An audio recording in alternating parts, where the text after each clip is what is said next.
Our keynote speaker needs little introduction.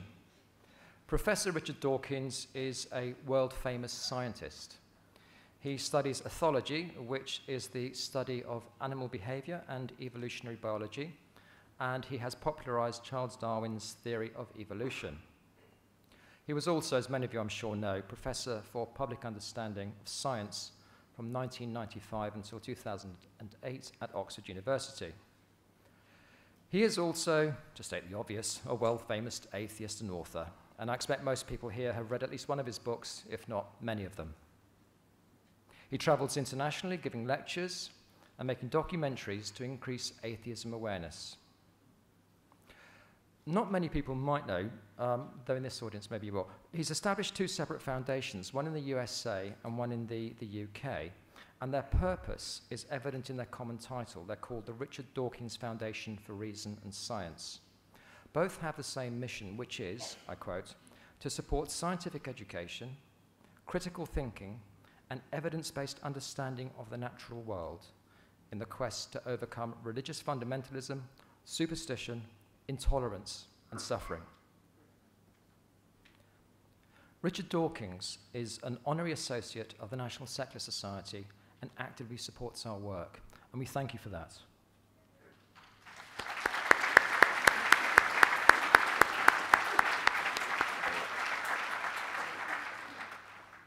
We would also like to thank the Richard Dawkins Foundation for Reason and Science UK for sponsoring part of the costs of this conference.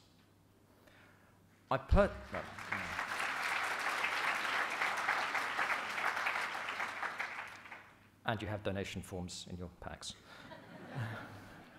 A personal note, she can't be with us today, but I would personally like to thank Paula Kirby, who works for the Richard Dawkins Foundation. Thank you for Reason and Science UK, for her support and her advice in making the conference today possible. So thank you, Paula.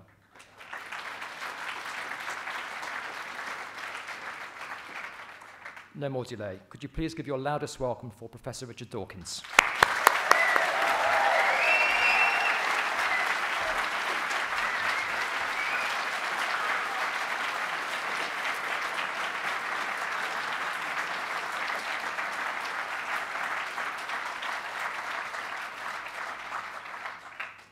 Well, coming as I am at the end of the day, I thought I would begin by making a few remarks about a couple of the other talks that we've been listening to. My general title is Respect, and I'm going to be dealing with various different aspects of the respect that we are sometimes asked to give to religion. Nick Cohen talked about the difference between de jure and de facto censorship, and made the point that we are made by fear to, in effect, self-censor. And I have great sympathy with anybody who is actually physically afraid to challenge violent people. What I would encourage people to say is something like this: I fear you because you are mad.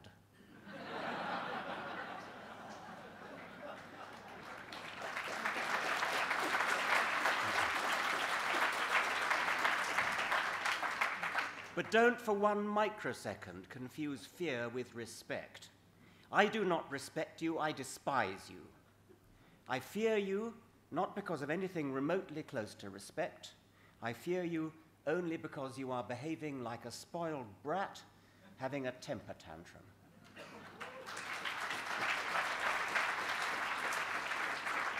Mariam Namazi gave a characteristically courageous talk.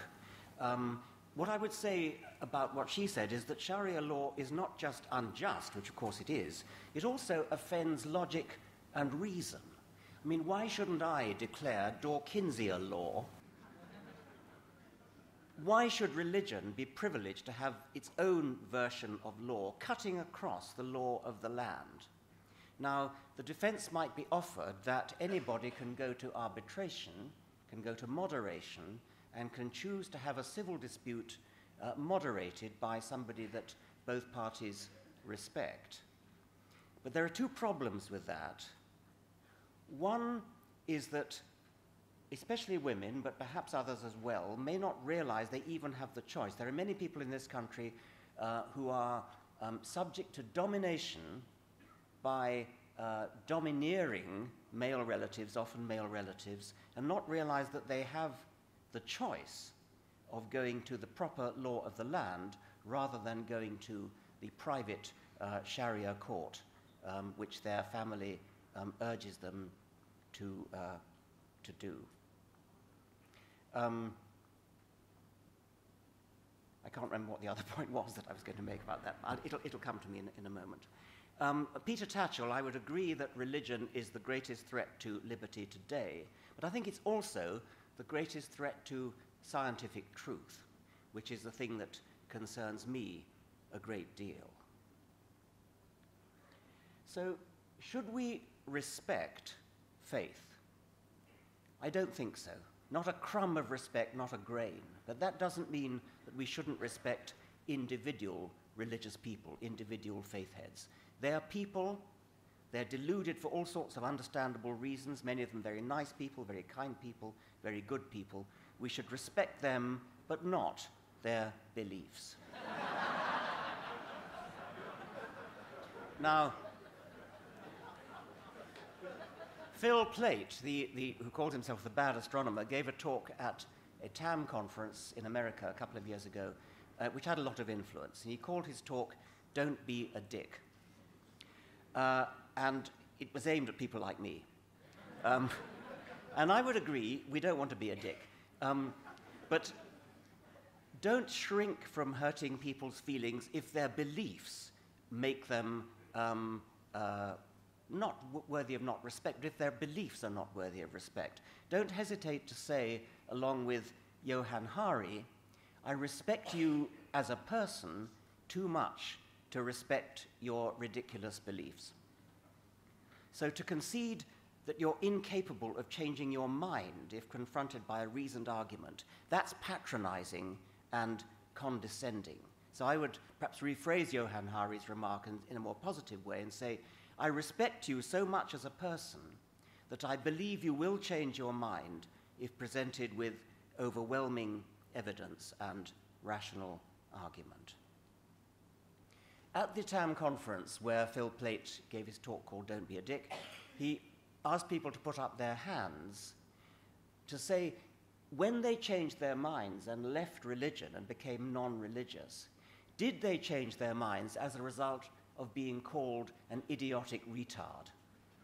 Well, obviously, not many people said yes, but I think that's a ludicrously loaded question. What if you're not the person whose beliefs are being attacked at the moment, but say a third party who's listening in on the conversation? Many of the conversations that I have with very devout religious people are on radio, on television, where there's a large audience listening in. And I'm not actually trying to convert the person that I'm talking to.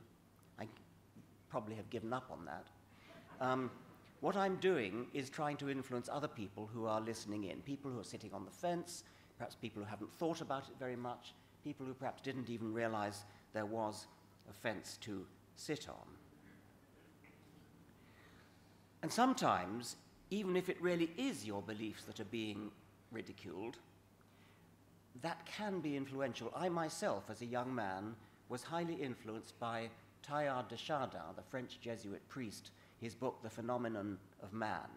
And even now I can sort of dimly understand why I was influenced. It has a poetic style, a prose poetic style, which chimed in with my youthful, wide-eyed enthusiasm for the mysteries of science. I read Teilhard avidly. I'm afraid to say he even influenced my writing style as an undergraduate writing essays at Oxford. And it was at the height of my infatuation with Teilhard de Chardin that I read Peter Medawar's review of The Phenomenon of Man, which I think is a candidate for the most devastating critical book review ever written. Medawar cured me completely by ridicule. He ridiculed beliefs that I held at the time. Perhaps I felt a little bit personally assaulted to see a book that I'd treasured so effectively skewered, eviscerated, but he didn't ridicule it enough to make me stop reading his wonderful review. On the contrary, his ridicule eventually made me ashamed that I'd previously been taken in. I'll read a few extracts from this splendid review. The phenomenon of man cannot be read without a feeling of suffocation, a gasping and flailing around for sense. There is an argument in it, to be sure, a feeble argument, abominably expressed, and this I shall expound in due course. But consider first the style, because it is the style that creates the illusion of content, and which is a cause, as well as merely a symptom, of Teilhard's alarming apocalyptic seizures. The phenomenon of man stands square in the tradition of Naturphilosophie, a philosophical indoor pastime of German origin, which does not seem, even by accident, there's a great deal of it, to have contributed anything of permanent value to the storehouse of human thought. French is not a language that lends itself naturally to the opaque and ponderous idiom of nature philosophy, and Teilhard has accordingly resorted to the use of that tipsy, euphoristic prose poetry, which is one of the more tiresome manifestations of the French spirit. It would have been a great disappointment to me if vibration did not somewhere make itself felt, for all scientific mystics either vibrate in person or find themselves resonant with cosmic vibrations. But I'm happy to say that on page 266, Teilhard will be found to do so. How have people come to be taken in by the phenomenon of man? We must not underestimate the size of the market for works of this kind, for philosophy fiction. Just as compulsory primary education created a market catered for by cheap dailies and weeklies, so the spread of secondary and latterly tertiary education has created a large population of people, often with well-developed literary and scholarly tastes, who have been educated far beyond their capacity to undertake analytical thought. It is through their eyes that we must attempt to see the attractions of Teilhard. Well, as a young undergraduate, you could imagine that stung a bit. It was ridicule, it was ridiculing something that I held dear, and the ridicule hit home, and I saw the light. So, although I'm not on the whole advocating ridicule, certainly not in a vituperative, vicious way, far from it. There are some websites which we're all familiar with that I wouldn't touch with a barge pole now because of their really horrible language. It's not satirical ridicule, it's not witty, it's just plain obscenity. But I do think that witty ridicule, along the lines of I've just been quoting from P.B. Medower, can be extremely effective, certainly on third parties listening in, but also even on the victim themselves. There are times when, for political reasons, for reasons of political tactics, it's expedient to make common cause with religious leaders. And I think several of the speakers today have made this point, and I don't dissent from that. I myself have joined forces with the then Bishop of Oxford, Richard Harries, to fight creationist education in England. The bishop and I, enlisted half a dozen bishops and a similar number of fellows of the Royal Society to write a letter to Tony Blair about the infamous creationist school in Gateshead. Tony Blair, I'm sorry to say, brushed it off without taking any notice. But anyway, we did make common cause, and I applaud various other scientists who have done the same thing. Perhaps the best of them is Eugenie Scott with her NCSE, National Committee for Science Education, who regard the fight for evolution in American education as so important that they are prepared, indeed eager, to compromise with religious faith. And I applaud Eugenie, I'm friends with her, but she's just actually been awarded the Richard Dawkins Award by the AAI, the American Alliance for, what is it? AAA, American Atheist Alliance, I think it's now called.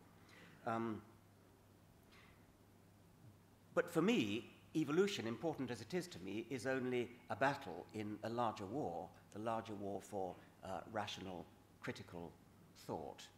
To quote Sam Harris, the goal is not to get more Americans to merely accept the truth of evolution or any other scientific theory. The goal is to get them to value the principles of reasoning and educated discourse that now make a belief in evolution obligatory. Doubt about evolution is merely a symptom of an underlying condition. The condition is faith itself. Conviction without sufficient reason. Hope mistaken for knowledge. Bad ideas protected from good ones. Good ideas obscured by bad ones. Wishful thinking elevated to a principle of salvation. So to conclude this first part of my talk, respect religious people as people don't respect the very idea of faith. I now want to turn to a political issue which is very germane because we're just coming up to an important American election. Given that we're not going to respect faith, but we are going to respect people, should we be free, should journalists be free to question the faith of a political leader who's standing for election, or should politicians be allowed to hide behind the privacy of faith and refuse to discuss it, talking only about their policies, economic policies, foreign policy, and so on? Well, Britain and America, of course, are very different in the way our politicians treat religion. Tony Blair, at least under the forceful direction of Alistair Campbell, did not do God. He's changed his mind in retirement, and I may have time to come on to that. On the other hand, his great friend George W. Bush did God in a big way, even to the extent of listening to God's advice to invade Iraq. God would tell me, George, go and end the tyranny in Iraq. David Cameron's government has explicitly departed from the Alistair Campbell policy, we don't do God, as rather foolishly articulated by Baroness Wazi, then chairman of the Conservative Party, now Minister for Faith and Communities, whatever that means, has explicitly said, we know what communities means, it's a euphemism for Islam. We do God. She said that in that phrase, that very phrase. Now, as I say, because an American election is looming very soon, I'm going to switch now for a while to talking about American issues, because I think they affect the whole of the world. In America, as you know, every politician has to do God, on pain of almost certainly losing the election if he doesn't. On the other hand, the separation of church and state is deeply woven into the DNA of America. Unlike here, of course, where we have an established church, bishops as ex officio members of parliament, and so on. The American Constitution is remarkably clear on this. No religious test shall ever be required as a qualification to any office or public trust under the United States. John Kennedy, when he was standing for election, famously laid this principle on the line. He said, I believe in a president whose religious views are his own private affair, neither imposed by him upon the nation or imposed by the nation upon him as a condition to holding office. Now, it's of course absolutely right that no religious test should be imposed before a candidate is allowed to stand for election, but that's very different from saying that voters should be forced to ignore a candidate's religious beliefs when deciding whether to vote for him. In this country, of course, we have no such reluctance to ban candidates for election. English common law clearly states that idiots are disqualified from election to Parliament. I learned this only a week ago. Make of that what you will. However, in America, as I say, discriminating against anybody's eligibility to stand for election goes right against the spirit of the American Constitution. Amazingly, however, in 7 states, atheists are explicitly debarred by law. For example, the state constitution of North Carolina, Article 6, Section 8, states, the following persons shall be disqualified for office. First, any person who shall deny the being of Almighty God. Similar laws in Arkansas. No person who denies the being of a god shall hold any office in the civil department of this state, nor be competent to testify as a witness in any court. Maryland, Article 37, that no religious test ought ever to be required as a qualification for any office of profit or trust in the state, other than a declaration of belief in the existence of God. Pennsylvania, Article 1, no person who acknowledges the being of a god and a future state of rewards and punishments shall, on account of his religious sentiments, be disqualified to hold any office, so long as he acknowledges the being of a god. South Carolina, Article 17, no person who denies the existence of a supreme being shall hold any office under this Constitution. Tennessee, Article 9, no person who denies the being of God or a future state of rewards and punishments shall hold any office in the civil department of this state. Texas, which is a very big, important, populous state, Article 1, Section 4. No religious test shall ever be required as a qualification to any office or public trust in this state, nor shall anyone be excluded from holding office on account of his religious sentiments, provided he acknowledge the existence of a supreme being. Now, this issue of whether politicians should be exempt from having their religious beliefs questioned, of course, is coming to a head with Mitt Romney and his Mormonism. Having accepted, as I say, the total constitutional rightness that nobody should be debarred from standing for election because of religion, have voting individuals the right to examine the religious beliefs of a candidate in making up their own mind in the ballot box whether or not to vote for him. There are a lot of Americans who think that the constitutional prohibition against a religious test means you can't even talk about a person's religion when deciding whether to vote. Journalists can't ask questions about it, can't discuss it, and so on. And I think that's nonsense, although many Americans disagree with me on this. I'm using Romney as an example for the general thesis I want to advance, which is, as I say, unpopular with Americans because they wrongly think it goes against their constitution.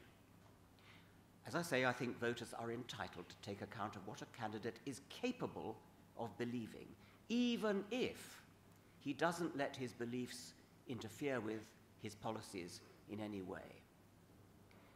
Mitt Romney believes that the Book of Mormon is a sacred book translated by a 19th century American called Joseph Smith, whom Romney reveres as a prophet, the founder of his Mormon faith. Mormons, including Romney, believe that Smith was guided by an angel, Moroni, to dig up some golden plates on which were written characters of an ancient language which he called Reformed Egyptian. He put a seer stone in a hat, buried his face in the hat, and looked at the seer stone. One by one, characters of Reformed Egyptian would appear in the stone together with the English translation.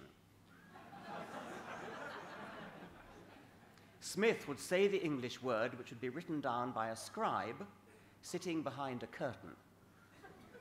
The scribe repeated the word, and when Smith approved it, the stone would display a new word in its place, and so on until all 531 pages of the book had been written down in English. The English of 1830, the English that Smith and his followers would naturally have spoken? No, not at all. Listen to some of it. First of all, there's a picture of the Book of Mormon. Notice the extraordinary resemblance to the King James Bible in its general appearance. You need to know in the bit I'm going to read to you that the land bountiful refers to America. This passage describes the visit, which Mormons believe in, including Mitt Romney. Jesus Christ visited America. This is from 3 Nephi 11. And now it came to pass that there were a great multitude gathered together of the people of Nephi round about the temple which was in the land bountiful. and they were marveling and wondering one with another. And it came to pass that while they were thus conversing one with another, they heard a voice as if it came out of heaven, and they cast their eyes round about, for they understood not the voice which they heard. And it was not a harsh voice, neither was it a loud voice. Nevertheless, and notwithstanding it being a small voice, it did pierce them that did hear to the centre, insomuch as there was no part of their frame that it did not cause to quake. Yea, it did pierce them to the very soul, and did cause their hearts to burn. This was written in the 19th century, you understand. And it came to pass that again they heard the voice, and they understood it not. And behold, the third time they did understand the voice which they heard, and it said unto them, Behold, my beloved Son, in whom I am well pleased, in whom I have glorified my name. Hear ye him. Why would a 19th century man translate from an alleged ancient book, translate into 16th century English? What's going on there? And it came to pass, by the way, Mark Twain remarked that if you took out every instance of it came to pass from the Book of Mormon, it would be reduced to a pamphlet.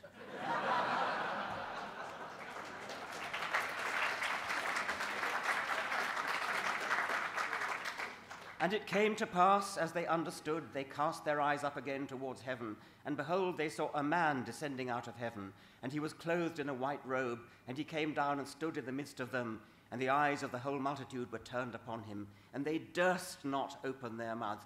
Nobody in the 19th century said durst, even one to another, and wist not what it meant, for they thought it was an angel that had appeared unto them. And it came to pass that he stretched forth his hand and spake unto the people, saying, Behold, I am Jesus Christ, whom the prophets testified shall come into the world. And behold, I am the light and the life of the world, and I have drunk out of that bitter cup which the Father hath given me, and have glorified the Father in taking upon me the sins of the world, in the which have I suffered the will of the Father in all things from the beginning. And it came to pass that the Lord spake unto them, saying, Arise and come forth unto me, that ye may thrust your hands into my side, and also that ye may... It's plagiarized from the King James Version, transferred to America. Mitt Romney believes that that is the work of a prophet. He believes that that Jesus really did visit America. By the way, before any of this happened, to sort of build up this picture of gullibility, Joseph Smith already had a track record in the area as a charlatan, a psychic diviner of buried treasure. He claimed to be able to see underground, looking for treasure, by looking through his hat. Everything about the Book of Mormon reeks of fake. Joseph Smith was an obvious charlatan. That's not an interesting fact itself. It doesn't matter. There have been numerous charlatans down the ages. The point is that Mitt Romney, candidate for the job of most powerful man in the world, with his finger on the nuclear button, is a gullible fool who believes Joseph Smith. And it seems to me entirely right that journalists and voters should question him on his Mormon beliefs, and he should not be allowed to hide behind the privacy of religion and say, that's my private business, that's nothing to do with you. Now, I've been tweeting about this lately, and the commonest retort I get is, why are you down on Romney? Isn't Obama's Christianity just as ridiculous? Well, first of all, I think there's a very good chance that Obama's actually an atheist. At least the fact that he professes Christianity means absolutely nothing. He's an elected American politician, and if you fail to profess some kind of religion, you're not an elected American politician, you're unelected. Even if Obama is Christian, which I put at about 50-50, he's of course not the same kind of Christian who believes in Adam and Eve or any of that nonsense. If he's a Christian at all, he's the kind of Christian who regards biblical miracles as symbolic or metaphorical rather than literally true. There seems no doubt, however, that Romney really is a proper, devout, true-believing Mormon. He was a zealous Mormon bishop. A woman has recounted how, after she left the Mormon church, Bishop Romney showed up on her doorstep in order to excommunicate her. She had already left of her own accord. Somewhat officious, presumptuous to excommunicate her. But perhaps Romney is a reformed character since his bishop days. But in an even more obnoxious reprise of the same kind of presumptuousness, he posthumously baptized, this is the charming Mormon custom, he baptized posthumously his father-in-law, who had been a strong atheist. He baptized him 14 months after his death. I think it's pretty clear Romney is a strong, believing Mormon. Christianity, even fundamentalist Christianity, I think I would submit is substantially less ridiculous than Mormonism. As I say, if Obama's a Christian at all, he's not fundamentalist. Christian scriptures are genuinely ancient. The translations from Hebrew and Greek that Christians use are in a language contemporary with the translators. The Book of Mormon is not ancient. The language of its alleged translation is ludicrously anachronistic. It was dictated by Joseph Smith, as I say, a man with a track record of charlatanry, into using a magic stone and a magic hat into anachronistic English.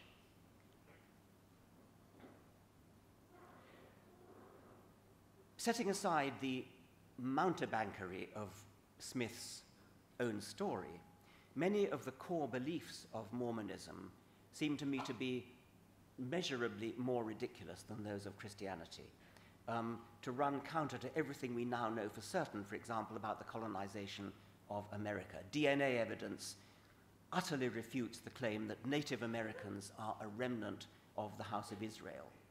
The idea that Jesus visited America is archaeologically preposterous. The idea that Adam and Eve did too is even worse. At least it's arguable that Jesus existed. The traditional Mormon belief in the inferiority of black people, only recently renounced for reasons of political expediency, is as scientifically inaccurate as it is obnoxious. The great prophet Brigham Young even prescribed the death penalty for interracial marriage. The belief in a star called Kolob, which is close to the throne of God, runs, of course, against all astronomy. It's hard to think of any Christian beliefs that are quite as daft as any of those. Perhaps the one good candidate is the Roman Catholic belief that bread and wine literally become the body and blood of Christ. And I think it's a perfectly legitimate question that anybody should put to any Roman Catholic, including candidates for office. Do you really believe that the bread and wine literally is the body and blood of Christ? I like to think that Kennedy would have said, no, of course I don't. In which case the retort would be, well, why do you call yourself Roman Catholic? It does seem to me that if somebody's going to call themselves Catholic or Mormon or whatever it is, they should only do so if they're prepared to stand up for the core beliefs of that religion. And the rest of us should be entitled to ask them whether they really do believe it. And if they really do believe it, then we are entitled as voters to be skeptical of their judgment, of their gullibility, of their judgment in making other decisions, other choices, other important matters of state, if they are so credulous, so gullible, so downright stupid as to believe some of the things, for example, that Mormons believe. Do you want to have a man with his finger on the nuclear button who is capable of believing that Joseph Smith, the charlatan, was a divinely inspired prophet? Now, I said that I would return to Tony Blair and just have a bit of fun at the end of what's been, I think, a very good day. Tony Blair, as I said, waited until he retired in order to do God. And it happens that by a roundabout route, a document came into my hands a letter from the fundraiser of the Tony Blair Foundation. And I published this letter in New Statesman magazine a few months ago. I'm going to read a bit of it.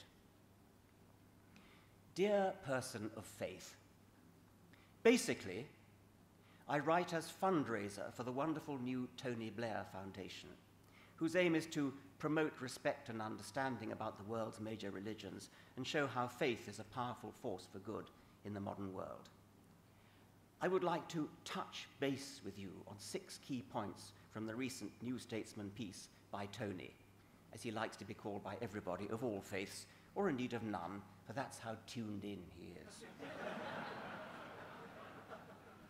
So the first of these key points from Tony Blair, and these bits are true, by the way, the bits on the slide are true, obviously not my own interpolation. My faith has always been an important part of my politics. Yes, indeed, although Tony modestly kept stum about it when he was Prime Minister. As he said, to shout his faith from the rooftops might have been interpreted as claiming moral superiority over those with no faith, and therefore no morals, of course. Also, some might have objected to their leader taking advice from voices only he could hear. But hey, reality is so last year, compared with private revelation, isn't it? What else other than shared faith could have brought Tony together with his friend and comrade in arms, George mission-accomplished Bush, in their life-saving and humanitarian intervention in Iraq? Admittedly, there are 1 or 2 problems remaining to be ironed out there, but all the more reason for people of different faiths, Christian and Muslim, Sunni and Shia, to join together in meaningful dialogue to seek common ground, just as Catholics and Protestants have done so heartwarmingly throughout European history.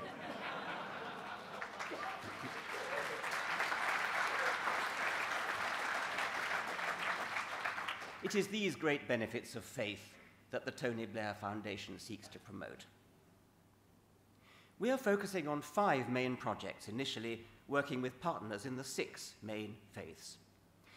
Yes, I know, it's a pity we had to limit ourselves to 6, but we do have boundless respect for other faiths, all of which in their colourful variety enrich human lives.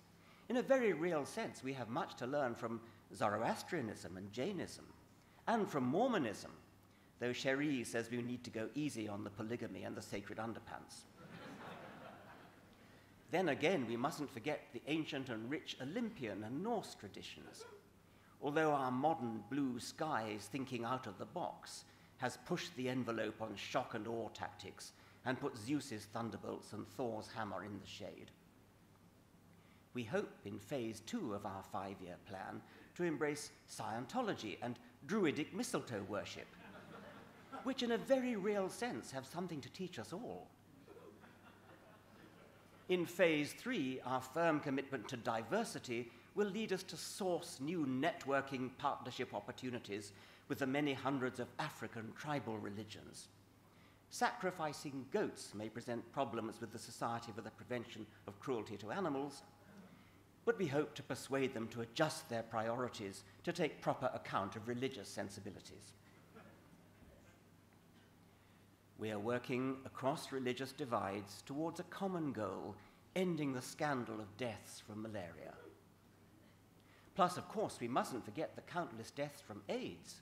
This is where we can learn from the Pope's inspiring vision, expounded recently on his visit to Africa. Drawing on his reserves of scientific and medical knowledge, informed and deepened by the values that only faith can bring, His Holiness explained that the scourge of AIDS is made worse, not better, by condoms. His advocacy, that's totally true, by the way, his advocacy of abstinence may have dismayed some medical experts, and the same goes for his deeply and sincerely held opposition to stem cell research. But surely to goodness we must find room for a diverse range of opinions. All opinions, after all, are equally valid. And there are many ways of knowing, spiritual as well as factual. That, at the end of the day, is what the Tony Blair Foundation is all about. We have established Face to Faith, an interfaith schools program to counter intolerance and extremism.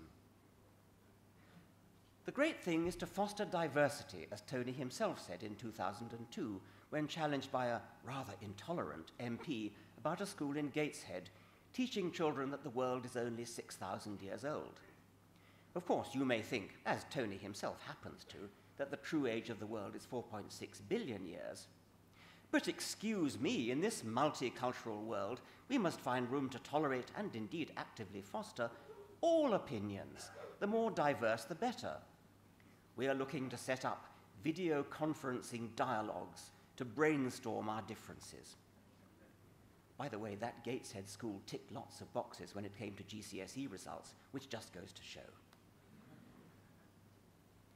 Children of one faith and culture will have the chance to interact with children of another, getting a real sense of each other's lived experience. Cool!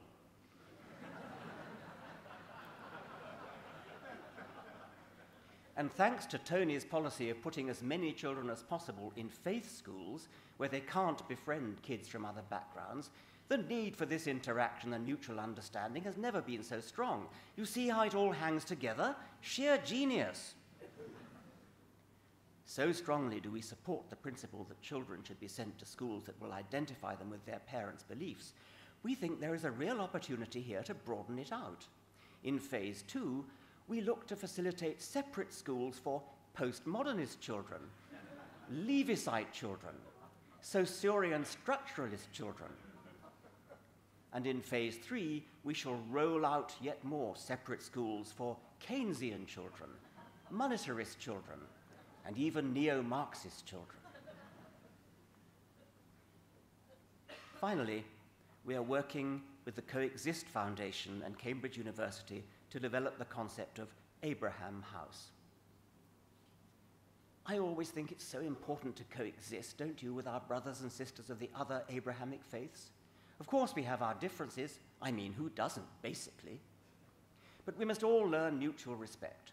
For example, we need to understand and sympathize with the deep hurt and offense that a man can feel if we insult his traditional beliefs by trying to stop him beating his wife, or setting fire to his daughter, or cutting off her clitoris. And please don't let's hear any racist or Islamophobic objections to these important expressions of faith.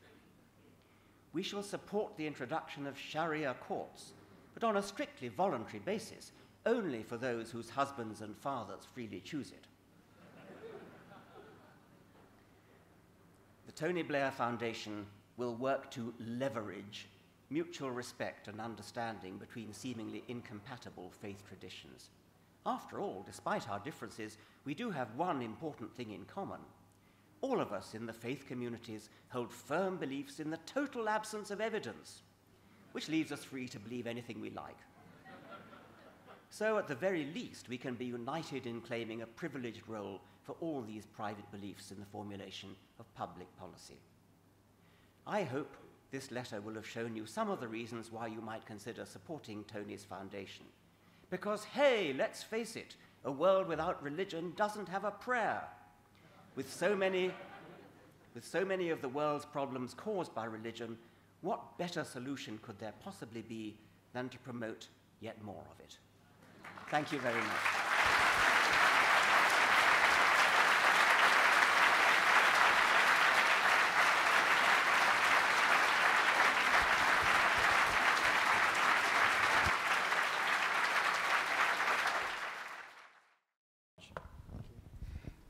Richard, you must encounter many other scientists and other people who you respect and admire for their intellect and their achievements, but who nevertheless profess religious belief. How do you personally explain or attempt to understand that mystery?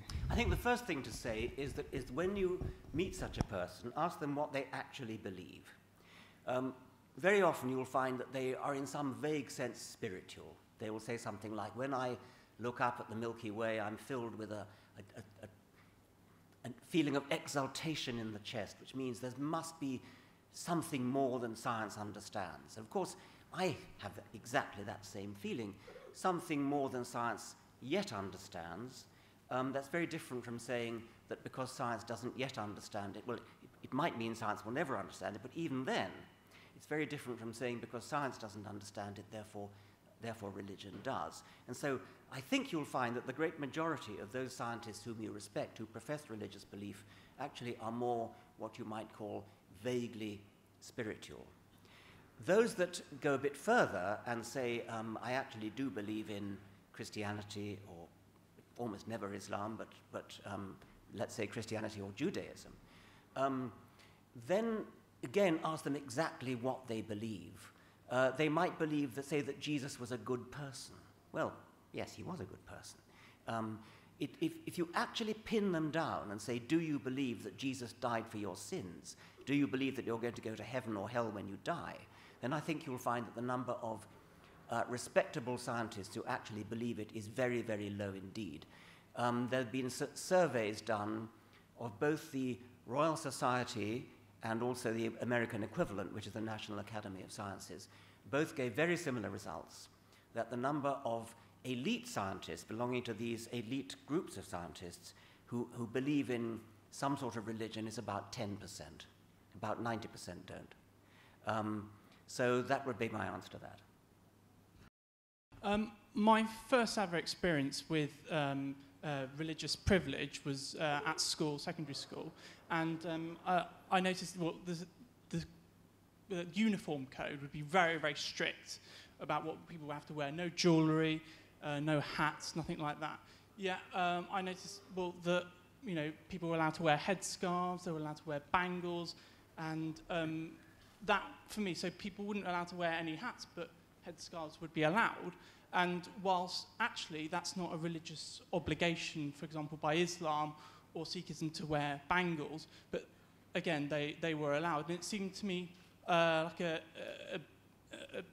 very odd discrepancy, and it hasn't been actually something that I've seen promoted or discussed by the NSS as part of their campaigns, because it's such a sensitive issue, I think. Do you think it's right to have exceptions for religion in an environment like a school, or do you think there should be a rule for everyone, either uniform or no uniform, full stop?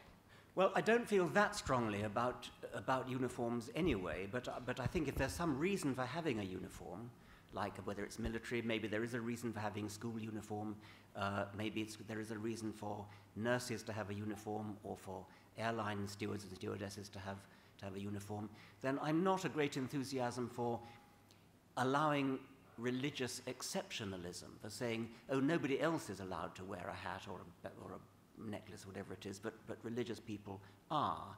And therefore, I'm not that moved by the distinction between religions that insist upon a particular kind of garment and those that don't. I would be opposed, I think others have said this today as well, I think I'm opposed to the French law banning the wearing of bin liners. I think that is an infringement of freedom. So I don't go along with that. But I think that if an institution, like an airline, for example, has a rule that religion should not be regarded as reason for exemption. If everybody objected to the rule, if everybody said, I want to wear a necklace, and managed to win their case, that would be different. In the case of the British Airways stewardess, who I think is now fighting a case in the European Court of Human Rights, she was allowed to wear her crucifix inside her uniform, where only God could see it. But she insisted that she wanted to wear it outside because she wanted to proselytize to the passengers, and that seems to me to be taking exceptionalism, to grant religious exception to that seems to me to be wrong. I think many of us have at some point in our lives asked if people are allowed to profess that God has no creator, then how do you argue against, I guess the question is, how do you argue that if God can go without being created, why can't the universe? You put it so well. Really? I have no problem with that argument. It is, of course, the origin of the universe is one of the most profound questions facing physics at the moment, and physicists are actively working on the question. I recommend Lawrence Krauss's book, A Universe from Nothing. But the general point is that however, and the point you've just made is that however difficult it may be for physics to answer questions like where did the laws of physics come from, where did the universe originally come from, however difficult that may be, it certainly isn't going to help to say that a designer designed it, for the obvious reason that you have mentioned. It's an infinite regress, and if you're going to allow that God, the creator, is somehow exempt from needing explanation, then you might as well say the same thing of the universe. I was just wondering, what do you think could be done to stop children being categorized in the faith of their parents, as I know that is sort of a big issue? Well, you may know this is an issue that's very dear to my heart, and I satirized it in my satire on Tony Blair's foundation by saying, what about special schools for postmodernist children and secular humanist children and Gramscian Marxist children and so on?